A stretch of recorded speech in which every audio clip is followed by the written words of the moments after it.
Já é sexta-feira, boa tarde, boa noite. Então hoje a gente vai continuar o estudo do Homem de Bem. A gente estava na metade do texto do Evangelho, no capítulo 17, que é a lição que se chama O Homem de Bem. Para reintroduzir, a gente vai ler um parágrafo que a gente já leu, mas só para relembrar e para Renata lembrar, destacar uma definição de raça e etnia, porque a gente ficou de ver da semana passada. Ele é bom, humano e benevolente para com todos, sem preferência de raças nem de crenças, porque vê irmãos em todos os homens. Respeita nos outros todas as convicções sinceras e não lança o anátema, ou seja, a excomungação, a reprovação, a execração àqueles que não pensam como ele no quesito religioso, né? A definição de crença e etnia e a diferença entre elas. Raça e etnia, isso. Raça e etnia não são sinônimos. Etnia é um grupo definido pela mesma origem, afinidades linguísticas e culturais, enquanto que raça, como distinção entre os homens, é um conceito socialmente construído de que existiriam diferenças biológicas entre as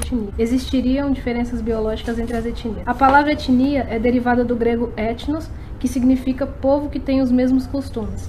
Raça é um conceito biológico aplicado aos subgrupos de uma espécie. A espécie humana não possui subespécies ou subcategorias e, portanto, não é correto dizer que existem diferentes raças humanas. O Brasil é considerado um país com uma enorme miscigenação étnica, como os indígenas, portugueses, holandeses, italianos, negros, japoneses, árabes e etc. Mas não se pode dizer que há diferença racial entre os brasileiros, já que a raça humana é uma só. Então, só para corrigir, que a gente tinha falado sobre etnia, de ser a mesma coisa que raça, porque na definição que eu tinha lido eu entendi errado. Então, só pra corrigir, que raça e etnia são diferentes. Sucesso.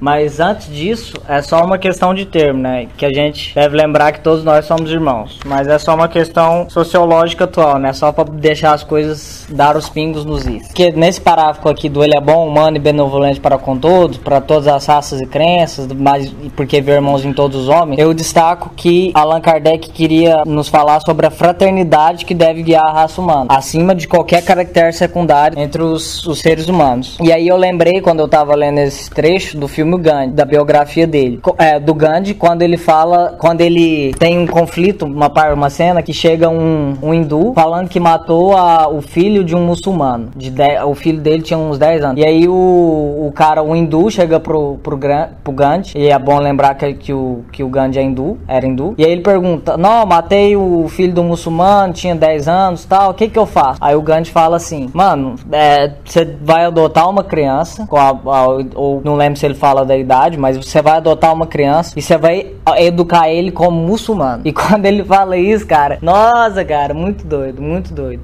Então, pro Gandhi não importava a crença, importava a qualidade do caráter, que independe de religião. Então, mesmo sendo hindu, ele falou pro cara educar uma criança segundo a crença muçulmana, mesmo o cara sendo hindu. Isso eu acho incrível. Mas também a gente pode falar de Jesus, né, da parábola do bom samaritano, que ele reitera também isso da questão da crença, porque ele põe o samaritano como um cara que fez o bem, sendo que o sacerdote e o doutor da lei lá e o ajudante dele passaram pro outro lado. E ele era hebreu, Jesus era judeu. E ele fala do samaritano como sendo mais caridoso do que o próprio povo dele. E sendo que ele tinha acabado de passar pela Samaria e ninguém tinha abrigado ele. E o João tava magoado por isso, né? Aí ele também dá uma lição para todos que estavam, mas uma segunda lição pro João, falando do samaritano, né? Falando que não depende do povo. E que também os samaritanos eram filhos de Deus.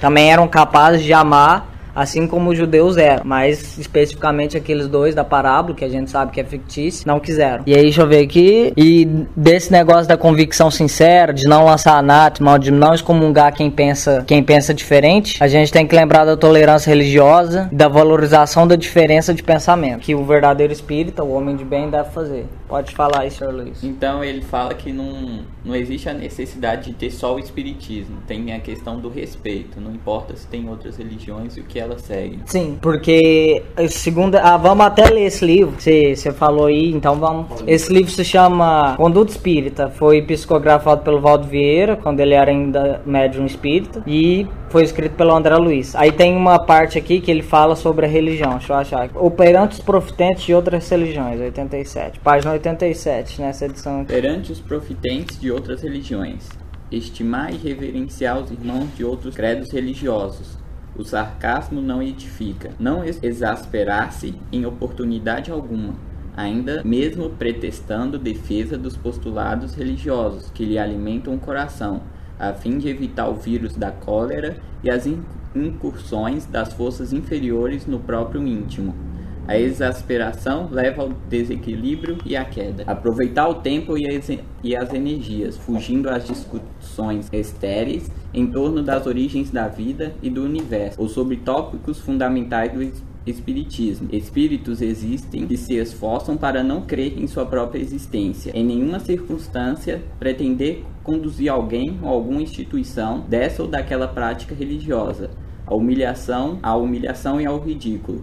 O sol, em nome de Deus, ilumina o passo de todas as criaturas. Suportar construtivamente as manifestações constantes de cultos exóticos e estranhos, a simplicidade e pureza do espiritismo, oferecendo, tanto quanto possível, auxílio e cooperação, sem pretensiosas exigências aos companheiros que a tais cultos se prendem. Muitos irmãos distantes serão, em futuro próximo, excelentes tutores da doutrina espírita. A título de preservar o corpo doutrinário do espiritismo ou de defender a verdade, não faltar com compreensão espírita cristã, nem agarrar-se a conceituações radicais inamovíveis. Quando apaixonado e desmedido, o zelo obscurece a razão. Sistematicamente não impor ou forçar a transformação religiosa dos irmãos alheios à fé que lhe consola o coração.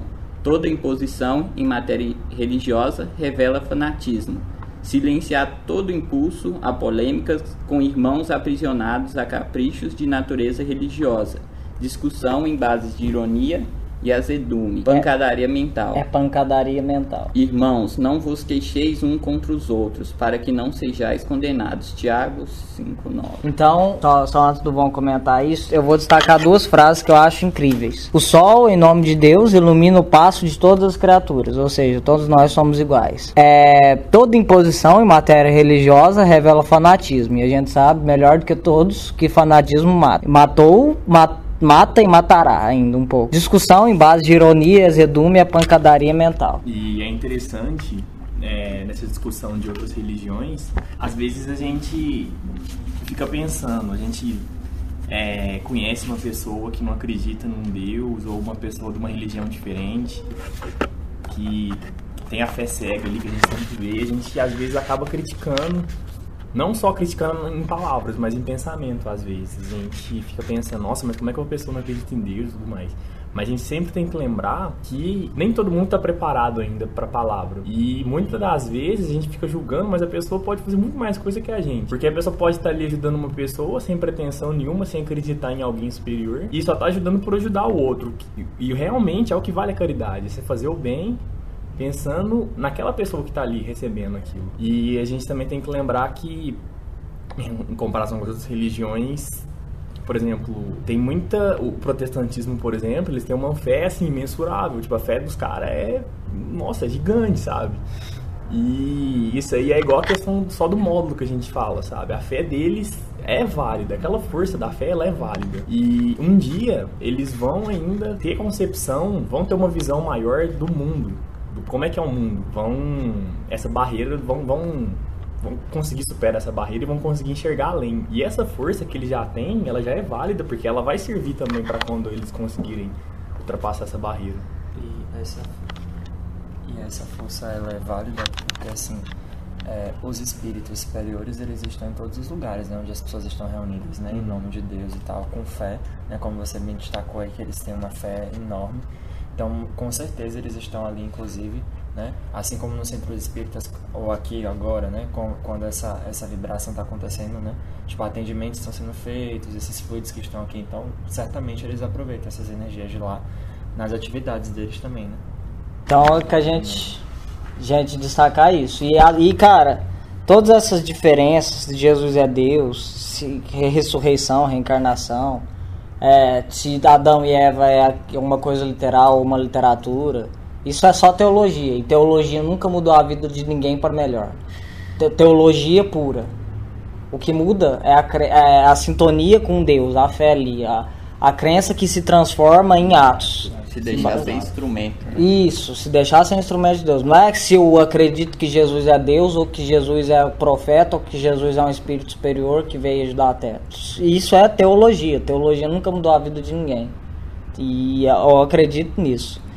Que o que muda, a virtude da teologia é promover coisas, não a teologia em si. A teologia em si tem diferenças e isso gera conflitos. E pode gerar conflitos, né? Muitas pessoas usam isso de desculpa para conflitos, usam isso como motivações para conflitos.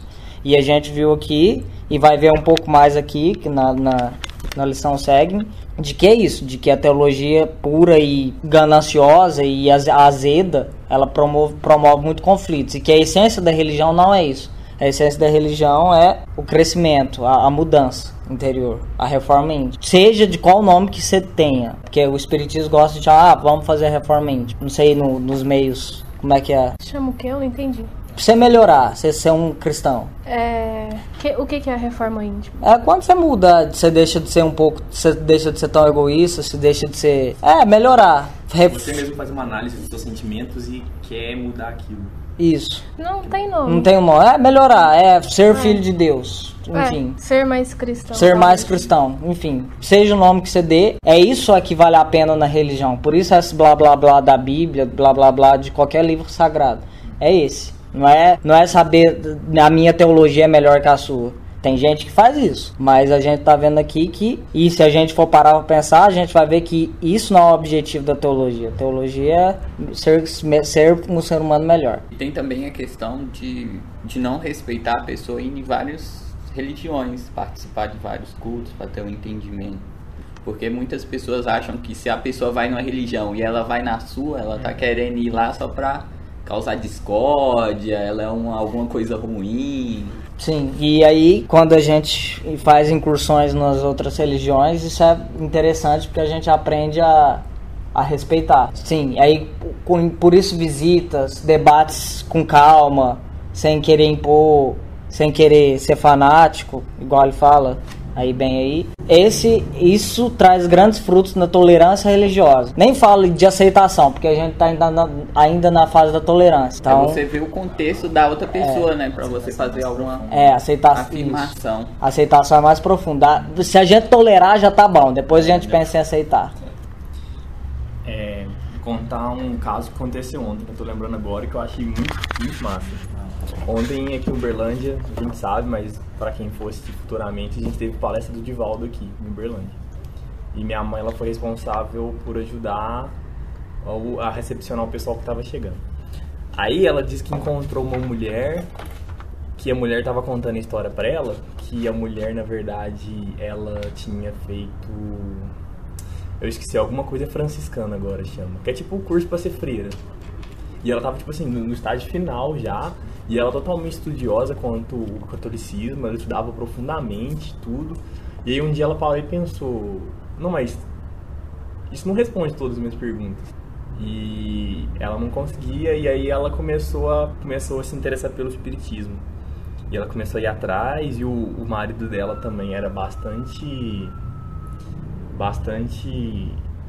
assíduo ali na igreja mesmo, católica, participava e tudo mais. E aí ela disse assim que ela estava se encontrando as respostas que ela procurava e principalmente se sentindo bem. O que eu aprendi já da vida? Não tem religião, a religião X, a religião Y, a religião Z, ela não é certa. Assim, falando assim, que o certo é onde você se sente bem. Se você se sente bem dentro de um terreiro de Umbanda, se você se sente bem dentro do centro espírita, se você se sente bem dentro de uma igreja evangélica, de uma igreja católica, se você se sente bem lá é seu lugar. Então, tem muita gente que fica às vezes se forçando assim, sabe? Que tem medo de alguma coisa ou ficar lá. Mas você tem que procurar algo que se sente bem. Essa é a religião certa para aquele momento para você. E acho isso muito massa, muito interessante. Então tem várias pessoas que... Eu conheço gente também que já largou o espiritismo e foi para a igreja evangélica por se sentir melhor na igreja evangélica. Então o lugar certo é aquele onde você se sente melhor. Então bora ler a Bíblia, né? Porque nós gostamos de ser evangélico. Então bora. Cadê o Tiago? Tiago 3:17. 3:17. Vamos ler desde do versículo 6, que eu acho que ele traz todo um contexto. Eita! Tem o subtítulo aqui da Bíblia, A Sabedoria que Vem do Alto, que é o mesmo nome da lição do Emmanuel, que doido. Então vamos começar no capítulo 3, versículo 6. A língua também é um fogo. Como mundo de iniquidade, a língua está posta entre os nossos membros, e contamina todo o corpo, inflama o curso da natureza, e é inflamada pelo inferno. Porque toda a natureza, tanto de bestas, feras, como de aves, tanto de répteis como de animais do mar, se amansa e foi domada pela natureza humana. Mas nenhum homem pode domar a língua. É um mal que não se pode refrear. Está cheia de peçonha mortal. Com ela bendizemos a Deus e Pai, e com ela amaldiçoamos os homens, feitos à semelhança de Deus. Cara, esse versículo é genial. Com a língua bendizemos a Deus e Pai, e com ela amaldiçoamos os homens, feitos à semelhança de Deus. Então o Tiago bota uma ironiazinha aqui pra gente pensar, né? De uma mesma boca procede bênção e maldição. Meus irmãos, não convém que isso se faça assim. Porventura deita alguma fonte de um mesmo manancial água doce e água amargosa? Meus irmãos, pode também a figueira produzir azeitonas ou a videira figos? Assim tampouco pode uma fonte dar água salgada e doce. Quem dentre vós é sábio e entendido? Mostre pelo seu bom trato as suas obras em mansidão de sabedoria. Eita! Vou repetir. Quem dentre vós é sábio e entendido? Mostre pelo seu bom trato, ou seja, pela sua ação, as suas obras em mansidão de sabedoria. Não em dogmas, não em teologia, não em ideias que envolvem axiomas. Mas, se tendes amarga inveja, o sentimento faccioso em vosso coração, não vos glorieis, nem mintais contra a verdade. Essa não é a sabedoria que vem do alto, mas é terrena, animal e diabólica. Porque onde há inveja e espírito faccioso, aí há perturbação e toda obra perversa. Mas a sabedoria que vem do alto é, primeiramente, pura, depois pacífica, moderada, tratável, cheia de misericórdia e de bons frutos, sem parcialidade e sem hipocrisia. Ora, o fruto da justiça semeia-se na paz, para os que exercitam a paz. Nossa, cara, é muito genial, porque a paz tem dois tipos de paz, né? Tem a paz da ociosidade, do deixa levar, deixa a vida me levar, independendo do que for, tá bom. Ou o cara que exercita a paz, né? Que busca a paz através da guerra, entre aspas, que é a espada da moeção. Falou que sim, a paz é um verbo, né? De ação. Sim, de pazear, sim. É preciso pazear. A paz não se traz de forma passiva. Mas ele não ficava parado. Sim, bicho. Moía demais. Às vezes pode envolver uma luta física, mas a nossa idade está cada vez mais civilizada nesse quesito de ideia. Então, às vezes, quando a gente saía no pau, saía na mão, no braço, ou na bala, ou sei lá, na foice, hoje está mais tranquilo, porque a gente está livre aqui, ó, a gente está no espaço público, estudando uma religião que não é a dominante no país. Então, isso é um avanço incrível. E a gente não precisou pegar em arma nenhuma para poder fazer isso. Então isso é genial. E aí cada vez mais as coisas, sobretudo no campo teológico, sobretudo no Brasil, por exemplo. E foi uma conquista, né? Sim. De pessoas que talvez tiveram que usar de meios violentos, entre aspas. Mas assim, talvez não fossem os melhores, mas os que foram usados, os que, entre aspas, deram certo. Mas hoje, graças a Deus, a gente não precisa.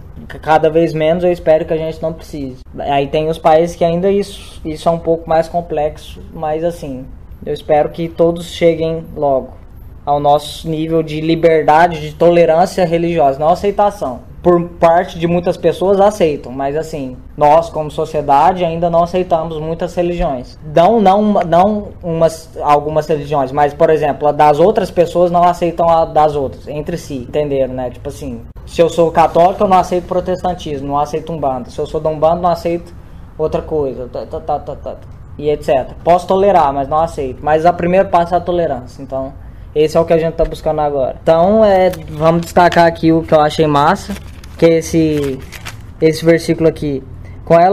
com a língua bendizemos a Deus e Pai, com ela amaldiçoamos os homens, feitos à semelhança de Deus. Então isso a gente gera a nossa hipocrisia, porque só tem como amar a Deus amando a todos os nossos irmãos, indistintamente. Que aí só assim a gente pode ser homem de bem. Nossa, cara, isso aqui é sensacional. Quem dentre vós é sábio e entendido, mostre pelo seu bom trato as suas obras em mansidão e sabedoria.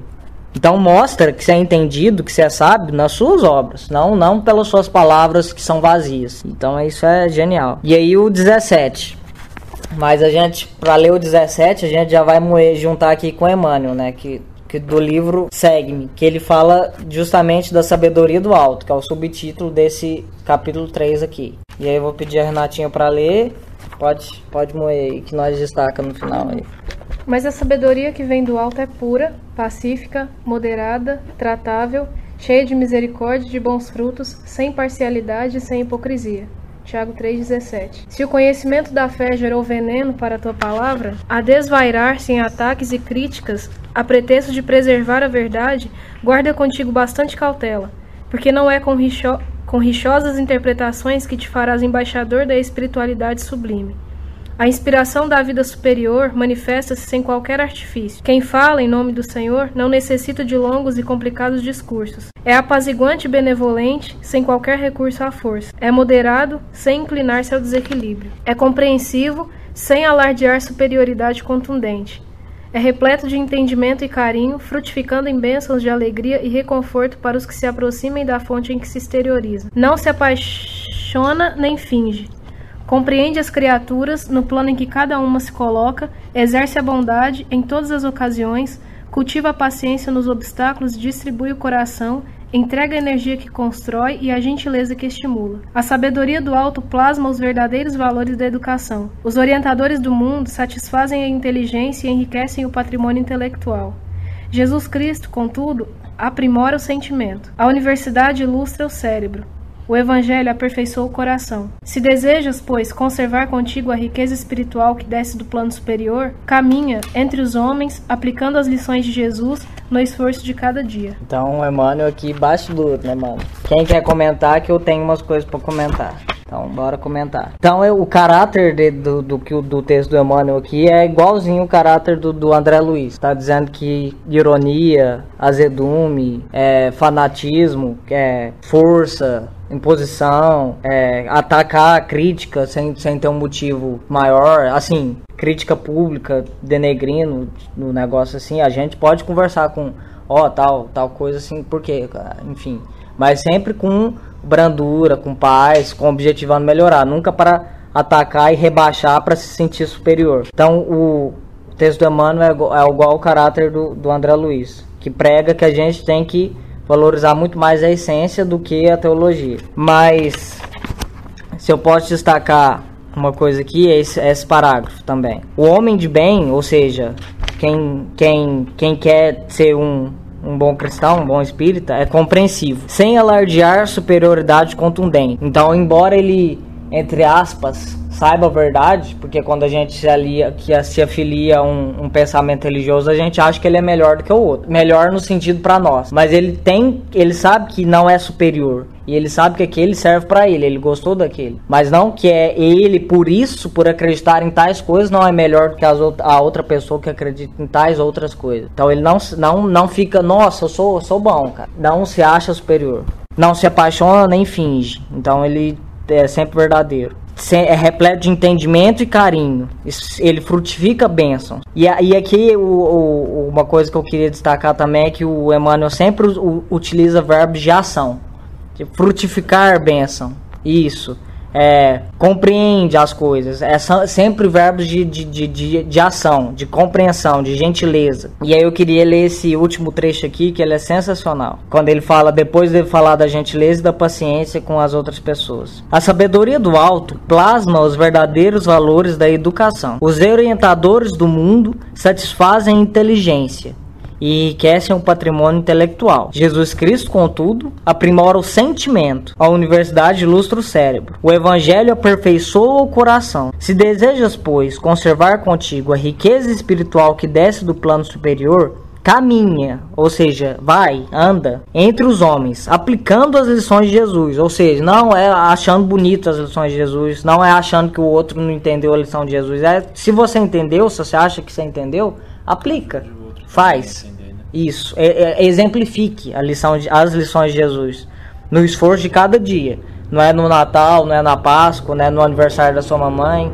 não é no seu aniversário, é todo dia, que é o esforço é contínuo. Então, quando aqui fala Jesus Cristo aprimora o sentimento, e a gente pode lembrar que o sentimento rege a evolução, que é o que os nossos palestrantes, expositores espíritas, melhor dizendo, sempre reiteram, que o sentimento rege a evolução. Por isso não adianta ser um ilustrado intelectual, ter um patrimônio intelectual riquíssimo, mas não ter a empatia, o amor, a caridade.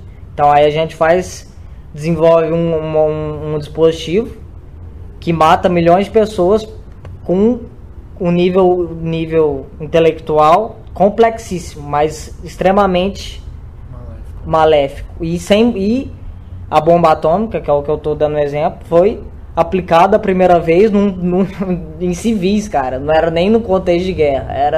Não foi no contexto de guerra, mas não no campo de batalha com os militares. Foi em 2 cidades que só tinha civil, cara.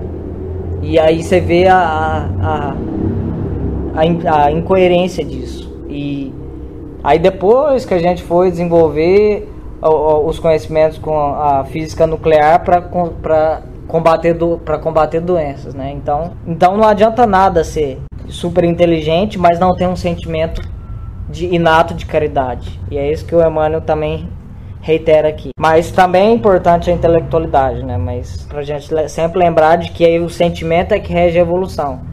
E de que mais importante, talvez, do que saber todas as ciências passando por cima dos amigos, sendo egoísta, sendo orgulhoso, sendo inescrupuloso, melhor seria saber um pouco menos, mas ser mais gentil,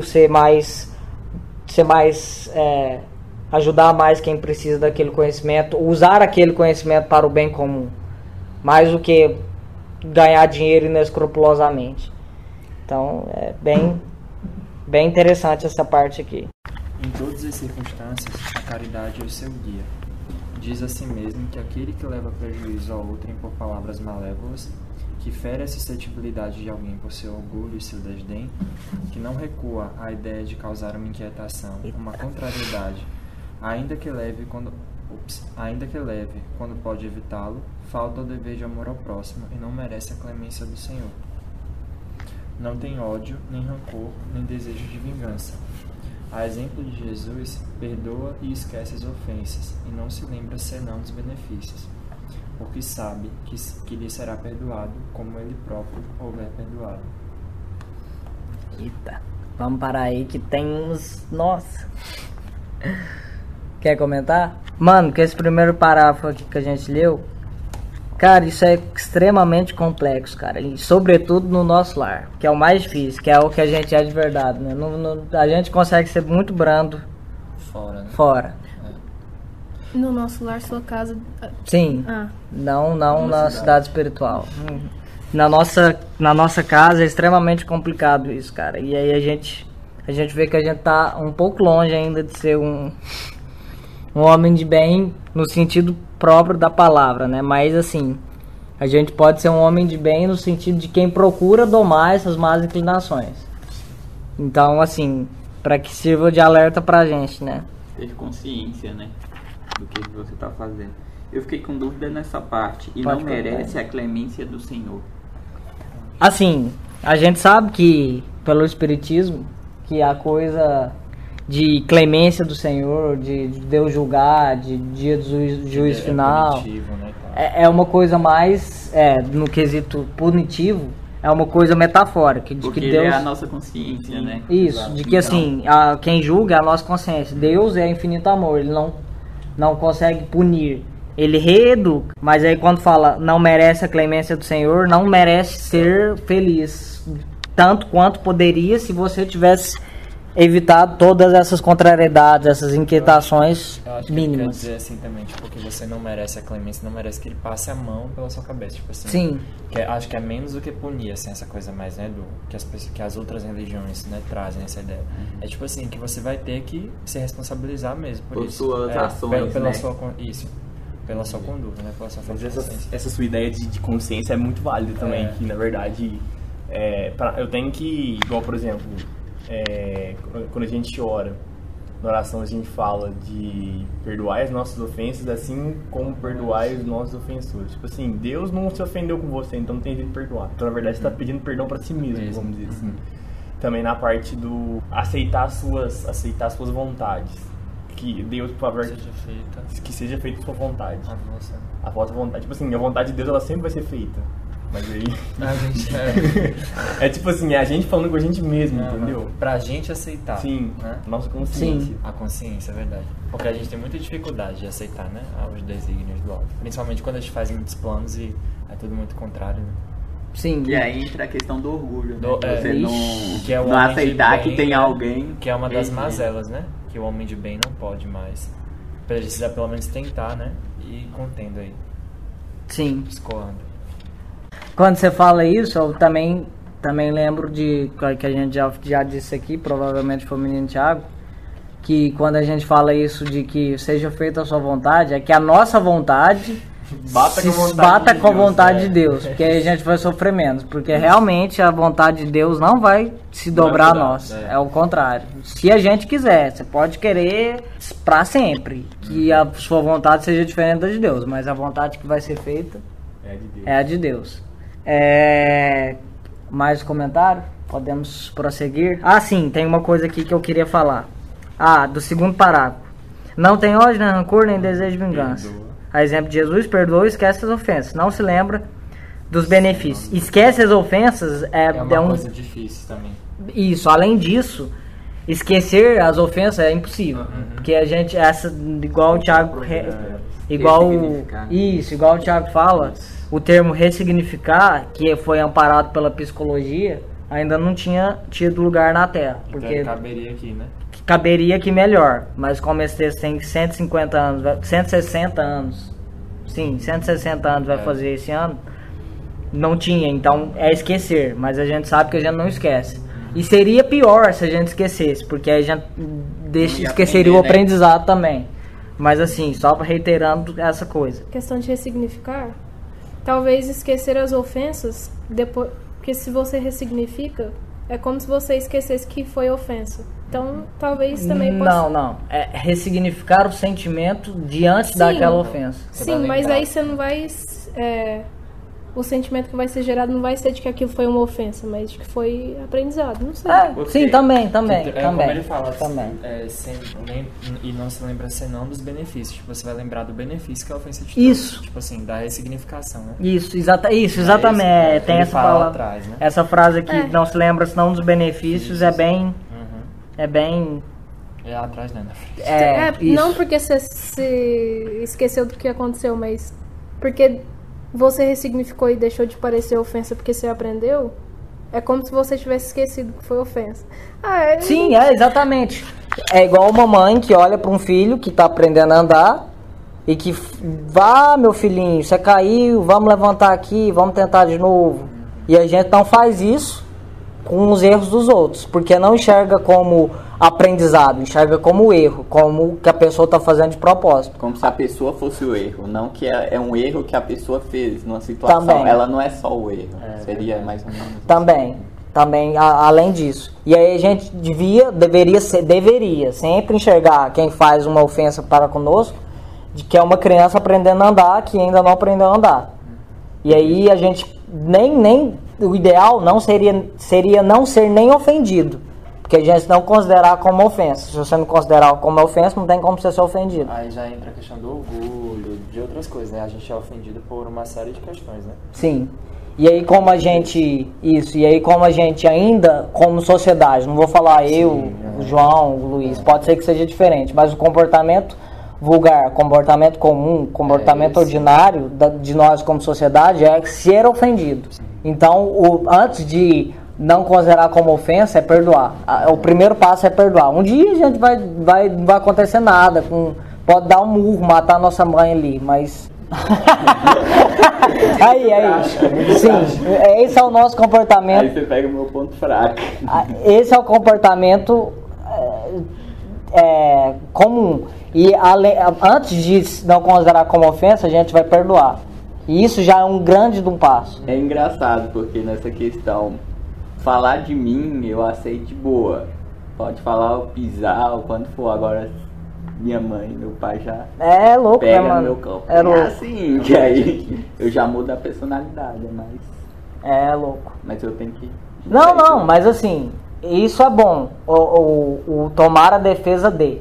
Mas a questão é, como você vai tomar a defesa de? Como que eu vou... Isso. Vou passar essa... Isso. Ou você vai ser tão compreensivo, mesmo sendo ativo, para que a pessoa deixe de fazer aquilo, ou para que a pessoa que ofendeu aprenda com a ofensa, ou você vai fazer uma coisa da mesma natureza que ela fez, que é a ofensa. Que hoje a gente toma defesa de como contra-ofensa, que é retomar o mal com o mal. Para não ser um ato instintivo, né? Eu pensar antes de fazer. E o que eu vou fazer? De que forma eu farei? Esse é o mais importante. Mas é claro que você tem que tomar defesa de quem você tem a responsabilidade de. Se cabe a você como filho, talvez, acho que cabe, né? Não sei. Mas eu acho que cabe bem quando você defender sua mãe, seus irmãos, ali. Mas assim, te ofender, ixi, cara, deixa. Eu se for me ofender, ixi, mano, pode morrer aí, cara. Não tô de boa. Eu tava lendo uma questão, aí a 919, eu acho que tem um pedaço que se encaixa bem. Quando estiveres indeciso sobre o valor de uma de vossas ações, perguntai-vos como a qualificaríeis se fosse feita por uma outra pessoa. Se a censurais em outrem, ela não poderia ser mais legítima em vós, porque Deus não tem duas medidas para a justiça. Sim, cara. Cara, esse texto do Agostinho aí, bicho, cara, é o texto um dos mais doidos do mundo, cara. Esse é do Agostinho, é o 919, mano, que ele fala da lá. Dito feito. Ou também dizem assim, tipo, quando você estiver numa situação dessa, pergunte como Jesus faria, né? Tem gente que fala isso também, né? Sim, é a música do Padre Zezinho.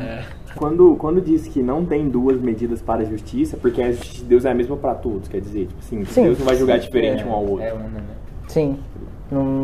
Deus não pode ser parcial com o filho, porque ele ama todos os filhos, assim. Né? Isso, é um axioma do Espiritismo. Por isso que o Espiritismo acredita que nós evoluímos do átomo, né? Do átomo ali mais do mineral. Do mais insignificante para coroamento da criação, que é o ser humano mais anjo, do átomo ao anjo, né? Mas, enfim, o anjo é um ser humano. Mas, por isso que o Espiritismo fala que Deus não tem duas medidas para a justiça. Então, a gente não pode fazer uma coisa para o outro que a gente não vai gostar que seja feito para nós mesmos. Aí entra a lei áurea das religiões, das morais também, das filosofias.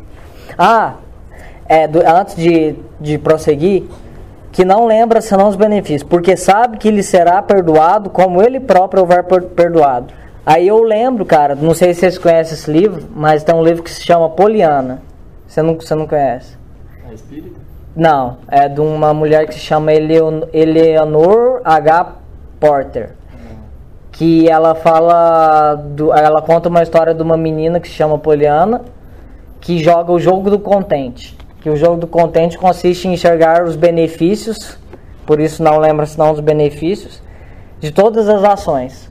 E aí a história é lindíssima, cara, esse livro é genial, acho que a Renata já leu. E aí ele fala como o enxergar as coisas, o enxergar um ato e buscar as coisas boas e caminhar, aprendendo, trazendo o conhecimento daquele ato, como isso transforma as nossas vidas e a vida da nossa comunidade. Aí tem todo o floreio lá da Poliana e tal, mas é uma coisa verossímil. Poderia acontecer, como a gente já viu que Jesus dividiu a idade pela sua grandeza moral. Então, por que não o que acontece da Poliana pode ser verdade. Mas é um livro legal. Mais comentário? Então, bora continuar. é indulgente para com as fraquezas alheias, porque sabe que ele mesmo tem necessidade de indulgência. E se lembra destas palavras do Cristo: aquele que está sem pecado lhe atira a primeira pedra. Não se compraz em procurar os defeitos alheios, nem em colocá-los em evidência. Se a necessidade a isso obriga, procura sempre o bem que pode atenuar o mal. Estuda as suas próprias imperfeições e trabalha sem cessar em combatê-las. Todos os seus esforços tendem a poder dizer a si mesmo no dia de amanhã que há nele alguma coisa de melhor do que na véspera. Peraí, mano. Cara, esse último parágrafo aqui me lembra do Santo Agostinho lá da 919. Que é estudar suas próprias imperfeições, cara, é o autoconhecimento, é refletir sobre o que você fez no dia, cada dia. Que ele fala. Que ele fala, é. Aquele que, a cada noite, lembrasse todas as suas ações da jornada, se perguntasse o que fez de bem ou de mal, pedindo a Deus e ao seu anjo guardião para o esclarecer, adquiriria uma grande força para se aperfeiçoar. Porque, crede-me, Deus o assistiria, Deus o ajudaria. Então, cara, quando fala da estudar suas próprias imperfeições e trabalha, não é só ficar lá derrapando na teoria, né? Mas trabalhar sem cessar em combatê-las, que é o vigiar e orar. Onde que o vigiar e orar está? E ele fala também que é a Se cada carregar. dia, né? Não é Sim. uma coisa que você deixa uma semana, aí você vai pensar no que não você tem fez. férias, mano. Não dá férias. É Efésios, não é Mateus, não. Efésios, ok. É uma coisa do Antigo Testamento? Novo Testamento. Mas Efésios é a carta, né? É. Ah, sim. Efésios é a carta de Paulo aos Efésios. Ah, sim. Uma outra coisa que eu queria perguntar. Todo mundo sabe o que é indulgência? Sim, mas eu não sei falar sobre indulgência. Então bota aí, acho que no dicionário não vai fundar. Mas assim, então procura aí, tem uma lição que se chama indulgência. Isso. Então vamos lembrar. Mas para adiantar assim, a gente vai ler um trechinho aí só para recordar o que é indulgência. Indulgência é quando a gente perdoado as nossas faltas, esquecidas, relevadas as nossas faltas. Acho Então, que é meio que pacificar, né, as coisas. isso, deixa de boa. Você fez totozinho, você fez errou, mas dá uma segurada. Pode continuar, eu te dou outra chance. Pode continuar fazendo. Porque se a gente for elevada todos os nossos erros ao pé da letra, julgados ao pé da letra, sem misericórdia, sem indulgência, não ia restar ninguém. Isso me lembra aqueles filmes, por exemplo, tipo assim, que retratam a igreja católica e tal. Tipo que um cristão, ele fica se penitenciando, tipo, sabe? Se açoitando mesmo porque ele fez algo. Eu acho que isso também é falta de indulgência mesmo. É autoindulgência, autoindulgência, que a gente tem que ter com a gente, né, e com os outros também. Porque senão a gente vai morrer, mano. Se for pegar tudo que o Lucas Pacheco faz de errado e julgar, ixi, cara, é louco. A indulgência está no capítulo 10, bem-aventurados aqueles que são misericordiosos. E aqui fala que a indulgência não vê os defeitos de outrem, ou se os vê, evita falar deles, divulgá-los. Ao contrário, oculta-os, a fim de que não sejam conhecidos senão dela. E se a malevolência os descobre, tem sempre uma desculpa para os abrandar, quer dizer, uma escusa plausível, séria, e não daqueles que, tendo o ar de atenuar a falta, a fazem ressaltar com um jeito pérfido. Ele fala desse abrandamento, tipo assim, quando você vê, às vezes você fala assim, às vezes entre amigos, né, a gente tem amigo que né, gosta muito de você e tal, ele vê que você tá fazendo uma coisa muito ruim, ele vai lá e fala, ô fulano, olha essa atitude sua, essa característica não tá legal, esse comportamento, né, e é o jeito que fala, né, o abrandamento mesmo. Isso. Né, ou você tá fazendo e tal, tipo, divulgando pra todo mundo. Você chama em particular, fala, Sim, né. Na paz ali, na suave, paz de Deus, eufemística, de uma maneira eufemística ali, pra suavizar, mas assim, sendo sincero e sendo necessário isso, honesto. Mas nunca, não é passar a mão, mas no que for possível, deixar passar a mão assim e tal, mas quando a coisa ficar mais crítica, a gente poder falar, mas é ser de uma maneira branda. Assim como o pai e a mãe fazem em casa, né? Exato. Minha mãe sempre teve muito isso lá em casa, tipo assim, quando ela ia corrigir, às vezes ela corrigia em público, né, entre os irmãos, assim, as irmãs, que eu tenho irmãs. Mas ela chamava sozinho e tal, né? Eu sempre achei isso bem positivo. Louvável. Meu assim, pai também.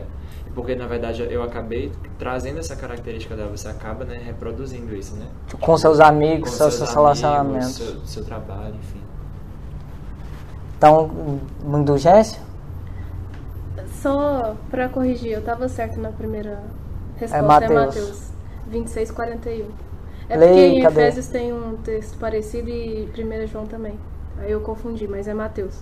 Vigiai e orai para não cair em tentação. O espírito com certeza está preparado, mas a carne é fraca. Mateus 26:41. É só isso. Obrigado. É engraçado que, tipo, não é vigiar e comer, né? É vigiar e orar, né? E, tipo assim, mas nesse orar não é só, né, a questão teórica e a ideia, né, levada, proferida por alta, tipo, a ação, é pedir né? ajuda. É pedir ajuda, socorro, porque eu ainda sou muito pequeno, ainda escorrego e preciso, né, desse amparo, desse subsídio. Sim. E aí é dentro do que o Agostinho falou, que ele fala é pedir ajuda para Deus, orar e não pedir ajuda. Sim. Não de pegar uma chulapa e dar nas suas costas toda vez que você fizer tal coisa. Porque não adianta. Sem comer, sei lá, dentre outras coisas, né? Mas eu acho que não era disso não que tava falando. O quê? De autoflagelação. Não, com certeza, a gente só associou. Só associou, a gente só associou. A gente só associou, não que esteja falando disso. Com certeza não. Porque às vezes você não se autoflagela, mas você fica pensando aquilo o tempo todo que você fez de errado e tipo assim, você tá sendo... Ressaca moral. Você tá acabando com você mesmo. Isso, numa ressaca moral, que é ao contrário do que Paulo fez, que foi a janta... E agora? O que eu faço? O que eu faço? Eu levanto, né, e vou tentar. Igual, não é só, nossa, cara, traí minha mulher, que droga, e daí passa uma semana, traz de novo. Ainda tô fazendo isso, nossa, não adianta. Vigiar e orar no sentido de prudência. Sim. Para com as próprias ações. Para com as próprias ações, exato. Então, go. Não procura fazer valorizar nem seu espírito, nem seus talentos às expensas de outrem. Aproveita, ao contrário, todas as ocasiões para ressaltar as vontades dos outros. Então, cara, isso desperta também o sentimento de amizade, de fraternidade, o que é o oposto da inveja. A inveja é impossível ter inveja, ser amigo e ter amigo 100% do que você pode fazer de amizade, de ser fraterno, com inveja. Quando você pode ser amigo e ter inveja, porque a gente é imperfeito. Mas assim, a amizade não vai ter todo o poder que teria. Então, para o homem de bem, ele consegue desejar o bem para os outros, mesmo que seja não somente para os seus amigos. Para os seus pares, né? Sim. Mas para todo aquele que é ser humano. E digo mais, enfim, mais animais, mas vamos deixar essa questão um pouco mais, só considerar humanos, né? Mas ele consegue ressaltar as vantagens dos outros, ele consegue valorizar os outros. E ele não se eleva às custas dos outros, mas com os outros e para os outros também. É aquela coisa do dito popular que fala, você não pode fazer o escada para você subir, né? Você tem que junto, dando a mão, vai fazendo, né? Aquela correntinha. Sim, aí esse é o ideal. E eu acho interessante também que mesmo com essa questão da diferença de pensamentos, de tudo, você precisa do outro para essa evolução. Ixi, mano. Então o outro se faz necessário em todos os contextos, tanto com a evolução pessoal, tanto com a evolução no coletivo. Aí tem uma questão aqui que eu achei interessante também, a questão 770. Que pensar dos homens que vivem na reclusão absoluta para fugir ao contato pernicioso do mundo, duplo egoísmo. Mas se esse retiro tem por objetivo uma expiação, impondo-se uma privação penosa, não é ele meritório? Fazer mais de bem do que se faz de mal é a melhor expiação. Evitando o mal, ele cai em outro, uma vez que esquece a lei de amor e de caridade. Que só se pratica com o outro, em sociedade. A sociologia lá, os estudos culturais, o Howard ele brinca, ele fala que a identidade se constrói na alteridade mesmo, né? É tipo na diferença, né? Assim como a paz se conquista, né? No lar, no trabalho, enfim, na diferença. Porque é fácil, assim, tipo, você se isolar e ter paz, né? Né? Minha mãe sempre falava isso. Quando aconteciam as brigas lá em casa, minha mãe falava, menino... Aí eu falava assim, poxa, eu quero paz, mas pra você ter paz, você precisa... Trabalhar, e na hora que vier o conflito, você tem que... Né? Que é uma coisa difícil. Né? E ter a questão de você ter paz entre os seus iguais, né? Que aí você tem paz aqui, aí quando você chega, acontece uma coisinha diferente, você já estoura de uma vez. Então tem Nossa, cara. Vem cada coisa na cabeça aqui, cara. Nossa, senhora. Dá uma vergonha, dá um... Não, dá. Mas é nóis, mas tá tudo certo. A gente aprende. Bom, temos o quê? 9 minutos. A gente pode ir um pouquinho mais. Mas vamos fazer o seguinte, vamos terminar de ler e a gente discute o que for possível. Porque senão a gente vai usar outro estudo e aí é meio doido. Então vai, senhorita Renata. Tá em qual mesmo? Não se vai desce. Pode ler até onde? Até o final. Não se envaidece nem com a fortuna, nem com as vantagens pessoais, porque sabe que tudo que lhe foi dado pode lhe ser retirado.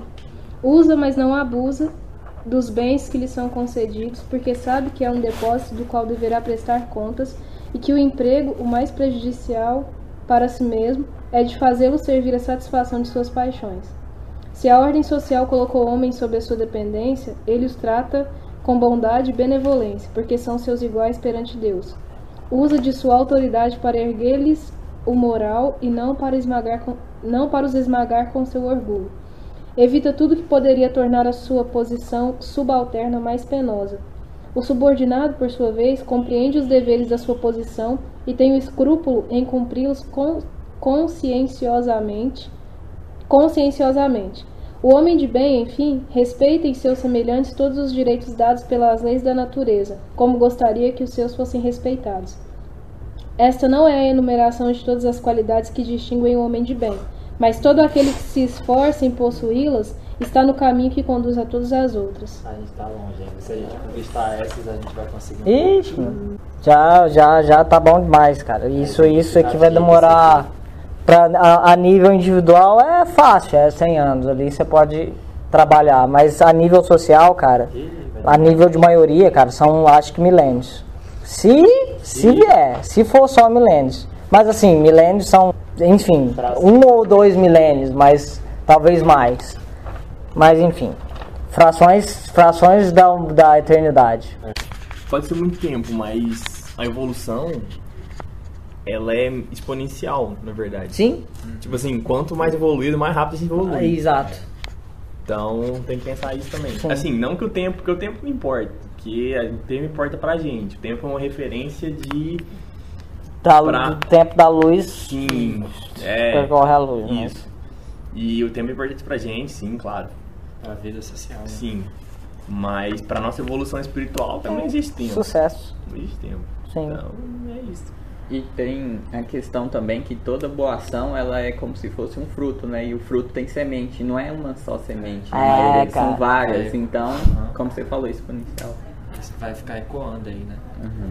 Cara, dentro disso, antes de eu comentar o que eu queria comentar aqui, que eu destaquei, é o negócio da laranja, né? Do fruto e da semente. Sim, Você abre uma laranja... Desculpa, você vê uma árvore, você vê quantas laranjas tem ali, 57. Mas se você vê uma semente, você não sabe quantas laranjas tem ali. Porque você pode ter 0, pode ter milhares, pode ter milhões, pode ter uma, pode ter 2. Você não sabe. É igual o João tava falando do ensinamento da mãe dele. Aí a mãe dele passou pra ele tá passando pra gente, imagina o tanto de gente que a gente também não vai passar. Exato, se a gente trabalha pra isso. E aí eu queria destacar aqui do mecanismo líder-aprendiz, de usar bem a sua autoridade, seja moral, seja intelectual. Eu pensei justamente nisso aí, quando ele falou aqui da subalternidade, tá? Mas ele traz isso para todos os ambientes pelos quais a gente pode transitar. Para o trabalho, né? Ele falou aqui os homens sob sua dependência, né? Trate com bondade e benevolência, né? Com respeito, né? Que merecem, né? Dando a eles o que eles, né? O que é justo, né? O que lhes é devido, etc. E tal. Não subtraindo nada, enfim. Sim. Então o problema, trazendo talvez um pouco mais para o campo econômico, que é um campo que eu não sei muito, mas que bom seria que os patrões, os capitalistas, vamos dizer assim, se importassem mais com com os operários. Porque aqui não está falando que o mecanismo em si é ruim. A gente sabe que tem uma pessoa que sabe de engenharia, que sabe de gestão de pessoas, que sabe gerir uma empresa, e tem outras que não. Sim. E essas pessoas que não precisam trabalhar ali em serviços que exigem um nível intelectual menor.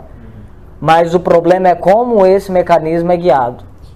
E aí a gente sabe que toda a questão de salário, de direitos são importantes, mas também a maneira que isso é que isso é feito e que isso chega no trabalhador e a posição do trabalhador em relação a isso.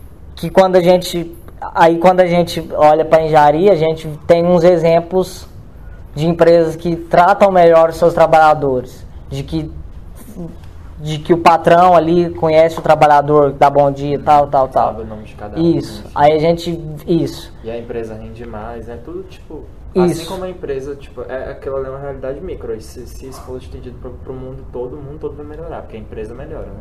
Sim. Os resultados, enfim, você tem mais motivação, enfim, pra fazer as coisas.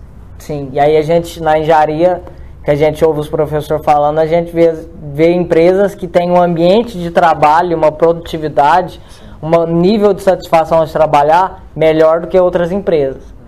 E aí eu não vou citar nome, né, porque não cabe aqui, não cabe merchan, mas isso acontece. Você vê que isso, rapidinho, isso é tão engraçado que hoje, se você observar, já tem pessoas assim, eu vejo até muita gente se importando, por exemplo, quando descobre que uma empresa usa trabalho escravo, não vou comprar mais dela, né?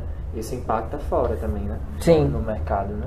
Não quero, né? Porque ela, né, viola isso aqui, né? E aí, então a gente tem que observar como a gente exerce a nossa liderança, como a gente exerce a nossa subalternidade. Então o problema do mundo não é a hierarquia, o problema do mundo não é a autoridade, exercer a autoridade. Não é ser submisso. O problema do mundo, e isso é um mecanismo do mundo que Deus se utiliza para que a gente progrida, tanto materialmente quanto intelectualmente. Se não tivesse o pastor, como é que os fiéis iam aprender? Claro que tem a forma direta, mas enfim, ali todo esse mecanismo de autoridade, submissão, é um veículo para a gente progredir em todos os campos do conhecimento humano. Porém, o importante é como essa autoridade é exercida, como essa subalternalidade é exercida. É tipo a forma e o objetivo são o centro, né, da questão. Isso. Para não cair em autoritarismo e nem em rebeldia do submisso. Assim, rebeldia desde que a autoridade esteja sendo bem exercida, não recai sobre o autoritarismo. Aí a rebeldia, a vontade de mudar, acontece, né, para quem é subalterno. E a gente vê nos exemplos do mundo que ela foi necessária, senão a gente não teria férias, não teria salário justo, seria trabalho escravo, jornada de trabalho, tal. Isso tudo foi conquistado a duras penas pelos trabalhadores. Mas é um mecanismo que o único que eles tiveram visto o autoritarismo, a falta de empatia dos patrões, né? Senão, poderia ser mais fácil, mas não foi assim.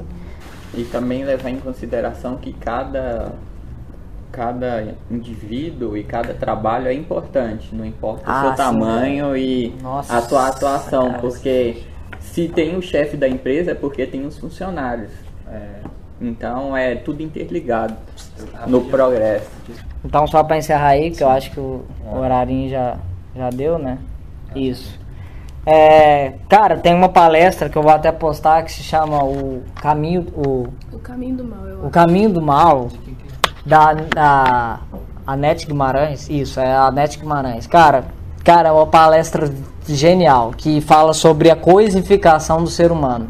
Que é quando a gente faz isso, quando falta empatia, quando falta indulgência de uma forma extrema, quando a crueldade sobe assim, quando a gente queima mendigo, quando a gente bate porque é prostituta, como a gente já viu essas notícias meio doidas, quando a gente faz um holocausto com uma etnia, quando toda essa crueldade assola as nossas relações, e a gente pode ser extremamente carinhoso e amoroso com os nossos, da nossa etnia, do nosso país, sei lá, da nossa cor, da nossa raça, enfim, usando um termo mais antigo aqui. Por que isso acontece? Aí ela explica que é de uma maneira genial, cara. Por que isso... Não, cara, é muito doido. E ela explica todo o esquema neurológico da coisa, porque tem a explicação neurológica. Cara, essa Nete Guimarães é uma mulher, uma médica que ela explica coisas geniais de forma materialista. Assim, não com um fim materialista, mas para explicar com um mecanismo materialista. Porque a gente, às vezes, fica muito amparado em coisas que são coisas espirituais, mas ela gosta de usar o argumento científico, médico ali, e é genial. A ciência do mal. A ciência do mal, exato. E aí, enfim. Você vai postar lá? Posso lá. Então, muito obrigado. Vamos encerrar hoje.